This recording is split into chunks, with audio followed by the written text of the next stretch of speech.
ঘুম থেকে উঠেছেন, ইস্তেঞ্জা করতে যাবেন বাথরুমে, ঢুকলেন, গান গাওয়া শুরু করলেন, সাদা সাদা কালা কালা, হ্যাঁ, গান গায় মানুষ এখন বাথরুমে। মাঝে মাঝে আমরা সফর করি, একটা বাথরুমে ঢুকে দেখি পাশের বাথরুম থেকে গান আসছে। এরকম হয়নি কখনো? ফেস করেন না? আচ্ছা, তো কোনো নেকি নাই, নেকি আছে, উল্টা শয়তান ধরবে ওখানে। কি ধরবে? জিন শয়তান ধরবে, কারণ জিন শয়তান ওখানে থাকে। কিন্তু দুষ্ট জিন কোথায় থাকে?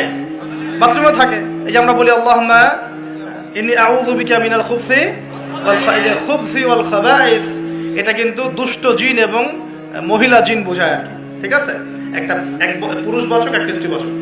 তো তার মানে জিনদের মধ্যে পুরুষ মহিলা আছে, জিনদের মধ্যে বংশবৃদ্ধি হয়। ঠিক আছে, ইবলিস সম্পর্কে সূরা কাহফে আল্লাহ পাক বলেছেন কানা মিনাল জিন, সে ছিল জিনদের একজন। ফাসাকা আন আমরি রাব্বি, সে তার রবের আদেশ লঙ্ঘন করে ফাসাকি করেছিল। ঠিক আছে, তো ওদের মধ্যে বংশবৃদ্ধি হয়। এখন বাথরুমে গিয়ে যদি এগুলো না করে বাম পা দিয়ে ঢোকেন, ঢোকার সময় বলেন বিসমিল্লাহ আল্লাহুম্মা ইন্নী আউযু বিকা মিনাল খুবসি ওয়াল খাবাইস, বসলেন, এবং বাম পায়ে যে পায়ে আমি ব্যথা বলছি, বাম পায়ে ভর দিয়ে বসতে হয়। কোন পায়ে? আচ্ছা, এখন ইংলিশ টয়লেটের মধ্যে এখন বসেন বাম পায়ে ভর দিয়ে, কেমন করে বসবেন বলেন? আমি বলি, কিছু মনে করেন না, আমি বলি কি, আমরা প্রত্যেক দিন নামাজে বলি, সবাই বলি, ইমাম মুক্তাদি সবাই বলি গায়রিল মাগদুবি আলাইহিম ওয়ালাদ-দাল্লিন। মনে আছে? এখানে নবীজিকে প্রশ্ন করা হচ্ছে, ইয়া রাসূলুল্লাহ, মাগদুব কারা, দল্লিন কারা? আমরা যে বলি নামাজে আল্লাহ আমাকে মাগদুবের পথ থেকে বাঁচাও, দল্লিনের পথ থেকে বাঁচাও, ইহদিনাস সিরাতাল মুস্তাকিম, সরল পথ দেখাও। তো ইয়া রাসূলুল্লাহ সাল্লাল্লাহু আলাইহি ওয়াসাল্লাম, এই মাগদুব কারা আর দল্লিন কারা? নবীজি বলছেন, এক বাক্যে বলছেন, শোনো, আল মাগদুব হচ্ছে হুমুল ইহুদি, তারা হচ্ছে ইহুদি জাতি। কারা? ইহুদিরা কোথায় আছে এখন?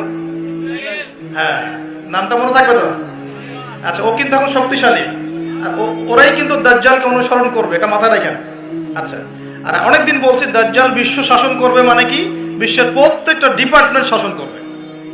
বিশ্বের প্রত্যেকটা department, politics, economics, finance, world affairs, আপনার মিডিয়া, প্রযুক্তি এবং অস্ত্রশস্ত্র, সবকিছু ওর নখদর্পণে থাকবে। সবকিছু না হলে সে বিশ্ব শাসন করতে পারবে না, সম্ভব না। কেউ যদি বিশ্বের অর্থনীতি নিয়ন্ত্রণ করতে না পারে, সে কি বিশ্ব শাসন করতে পারবে? এই যে শ্রীলঙ্কা কি বিশ্ব শাসন করতে পারবে? পাকিস্তান পারবে? পাকিস্তান কয়দিন পর দেউলিয়া হয়ে যাবে। পাকিস্তান কয়দিন পর কি হবে? দেউলিয়া হয়ে যাবে। হ্যাঁ, ওদেরকে দেখে যদি আমরা শিক্ষা না নেই, তাহলে আমাদের কপালও খারাপই আছে। ওইটা বললাম, ওদেরকে দেখে যদি আমরা শিক্ষা না নেই, তাহলে আমাদের খরিও তো খারাপ আছে। আল্লাহ হেফাজত করুন বলে আমিন। তো যেটা বলছিলাম, বিশ্ব শাসন করতে হলে বিশ্বের সব ডিপার্টমেন্ট শাসন করতে হবে, কি হবে না? হবে। এখন আমরা সূরা ফাতিহায় পড়ি গায়রিল মাগদুবি আলাইহিম, আল্লাহ তুমি আমাদেরকে ইহুদিদের পথ থেকে বাঁচাও, ওয়ালাদ-দাল্লিন, দাল্লিন মানে নবীজি বলছেন হুমুন নাসারা, তারা হলো ওই নাসারা বা খ্রিস্টান জাতি যারা বলে যে আল্লাহর সন্তান আছে। আল্লাহ পাকের সন্তান আছে? আমরা কি বলি? লাম ইয়ালিদ, তিনি কাউকে জন্ম দেননি, কারো কাছ থেকে জন্ম। কিন্তু এই যে 200-300 কোটি খ্রিস্টান বলছে যে আল্লাহর সন্তান আছে, নাউযুবিল্লাহ। এই জন্য ওরা দল্লিন, পথভ্রষ্ট। দল্লিন মানে কি? পথভ্রষ্ট। তো নবীজি স্পষ্ট বলছেন যে গায়রিল মাগদুবি আলাইহিম ওয়ালাদ-দাল্লিন, এখানে মাগদুব আর দল্লিন মানে হচ্ছে, মাগদুব হলো ইহুদিরা গজবপ্রাপ্ত, আর দল্লিন হচ্ছে নাসারা বা খ্রিস্টানরা।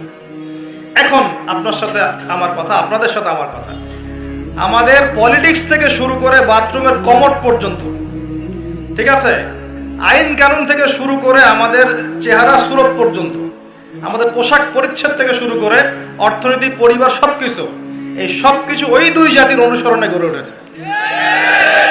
এটাই সবচেয়ে বড় আফসোসের কথা আমাদের, সবচেয়ে বড় আফসোস। বাথরুমটাও নিজের মতো করতে পারলাম না। ঠিক আছে, এই যে দেখবেন কমোডে কি বাম পায়ে ভর দিয়ে বসা যাবে? আচ্ছা, ওইখানে কাপড় কি পবিত্র রাখা যাবে? কিভাবে ইউজ করে আমি এখনো বুঝি না, কেমন করে ইউজ করে। ঠিক আছে, আরো নতুন পদ্ধতি আসছে, এটা শুনলে আরো হাসবেন। বিভিন্ন জায়গায় যাওয়া হয়, আলহামদুলিল্লাহ। আল্লাহ বলেছেন সিরু ফিল আরদ, জমিনে বিচরণ করো। আল্লাহ বলেছেন কোরআনে সিরু ফিল আরদ, তোমরা জমিনে ঘুরে দেখো। ফানজুর কাইফা কানা আকিবাতুল মুকাদ্দিবিন, দেখো যে আল্লাহকে যারা মিথ্যা প্রতিপন্ন করেছে, আল্লাহর সাথে সীমা লঙ্ঘন করছে, ওদের কি পরিণতি হয়েছে। দেখলাম যে এখন ইংলিশ টয়লেটও গায়ে এখন দিয়ে রাখছে কিছু কিছু বাটি, কি দিয়ে রাখছে, ছোট ছোট টুকরা দেওয়া আছে প্লাস্টিকের এবং হ্যাঁ সিরামিক্সের মনে হয়। তো ওইখানে দাঁড়ায় দাঁড়াই করতে হবে, 1 নাম্বার করলে দাঁড়ায় দাঁড়াই করতে হবে এবং সবগুলো একই মাপের দেওয়া আছে। এখন যদি ব্যক্তির কারো হাইট হয় 6 ফিট, কারো 5 ফিট, কারো 4 ফিট, কারো 2 ফিট, 3 ফিট, এই পার্থক্য কিভাবে সে মেকআপ করবে আল্লাহ ভালো জানে, এটা কেমন করে ম্যাচ করবে আল্লাহ ভালো জানে। কাউকে টুলের উপর দাঁড়াই করতে হবে, কাউকে নিচু হয়ে করতে হবে, মানে মাপ তো একই, আরো যে কি কি দেখতে হবে আল্লাহ ভালো জানে। তো প্রিয় ভাইরা, বাথরুম করতে গিয়ে যদি নবীর সুন্নাহ মতো করেন, এখান থেকে কথাগুলো আসছে, যদি বাম পা দিয়ে ঢোকেন, বাম পায়ে ভর দিয়ে বসেন, দেখবেন ইস্তেঞ্জা করেও শান্তি পাচ্ছেন। নবীর প্রতিটা সুন্নত বৈজ্ঞানিক, যে সুন্নত আপনি পালন করবেন আপনি বৈজ্ঞানিক উপকারিতাও পাবেন ইনশাআল্লাহ। এই যে একটু আগে এক ভাই বলছিল আপনি তো খানি না হুজুর, 1 চামচ কি 1.5 চামচ ভাত খাচ্ছেন, খানি না। তাই আমি বললাম যে আমি কম খাওয়া হুজুর, কারণ নবী সাল্লাল্লাহু আলাইহি ওয়াসাল্লাম কি শিখিয়েছেন? তিনি বলেছেন আমরা যা খাই না, তিনি নবী হওয়ার পরে মনে হয় সেটাও খেতে পারেন নাই, বিশ্বাস করছেন না? এরকম 3-3টা মাসের চাঁদ চলে যেত যে নবী সাল্লাল্লাহু আলাইহি ওয়াসাল্লামের বাসায় চুলাও জ্বলে নাই। আর আমাদের তো একবেলা যদি না খাই তাহলে আল্লাহর উপর কত শিকায়াত, কত অভিযোগ, তাই না ভাই? তারপরে তিনি বলছেন একজন ব্যক্তির এতটুকু খাওয়াই যথেষ্ট যে কোমর মেরুদণ্ড সোজা করতে পারে, আল্লাহর ইবাদত করতে পারে। আর যদি তোমাদের খেতেই হয় তাহলে পেটটাকে 3 ভাগ করে খাবে। কয় ভাগ? 1 ভাগ খাবার রাখবে, 1 ভাগ পানি খাবে, আর 1 ভাগ এই শ্বাস প্রশ্বাস চলাচলের জন্য ফাঁকা রাখবে। কয়জন এর উপর আমল করে দেখাতে পারে? কতজন মানুষ আছে? আর যারা একদম গোগ্রাসে খায়, এদের ব্যাপারে কোরআনে এবং হাদিসে কিন্তু মারাত্মক কথা আছে। আল্লাহর নবী সাল্লাল্লাহু আলাইহি ওয়াসাল্লাম বলেছেন যে তোমরা খুব বেশি ঢেকুর তোলো না। কি করো না? একজন সাহাবী খুব ঢেকুর উঠাতে, সাহাবী না আসলে, উনি পাশ দিয়ে যাচ্ছিলেন, খাবার দাবার খেয়ে পাশ দিয়ে যাচ্ছিলেন।